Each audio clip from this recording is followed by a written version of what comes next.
हाय नमस्कार. आज माझ्या ब्लॉगची सुरुवात होते मस्तपैकी गावातल्या सकाळपासून. तर सगळ्यात पहिले मी मस्तपैकी चहा पिला. त्यानंतर हे बघा हे सगळेजण कसे मस्तपैकी गप्पा करतात. मी 8 वाजताच नाश्ता केला. गावाकडे असल्यावर कसं आहे सगळ्या गोष्टी पटपट पटपट होतात. त्यानंतर जेवण झालं माझं 11 वाजता. मग आम्ही सगळेजण निघालो माहिती का बैलगाडीत शेतात जायला. मी तर एवढी एक्साइटेड होते कारण की मी 13 वर्षानंतर बैलगाडीत बसणार होते आणि त्यात बैलगाडी चालवतोय माझा मामा आणि माझ्या मामाला काही बैलगाडी चालवता येत नाही. त्याने इतकी डेंजर गाडी पळवली. आम्ही इतके घाबरलो सर्वजण.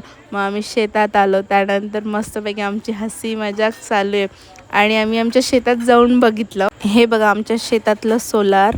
त्यानंतर आम्ही आमच्या शेतातल्या विहिरीमध्ये गेलो. इतकी विहिरीत जर बघितलं तर भीतीच वाटते. आणि इथे पुढे बघा आमचे डॉक्टर मॅडम काय करतायत तर जे बोरचं पाईप आहे का त्याला कान लावून बघतीये की त्याच्यात पाणी आहे की नाही म्हणून. न बोर चालू करता बघा माझ्या मामाने मस्तपैकी पाणी काढून दाखवलं बोरमधून.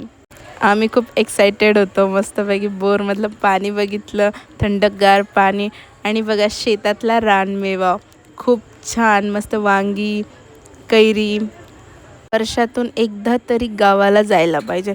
इतकी मजा येते ना. हालाकी आम्ही 2च दिवस होतो पण खूप एन्जॉय केला मी. Thank you for watching.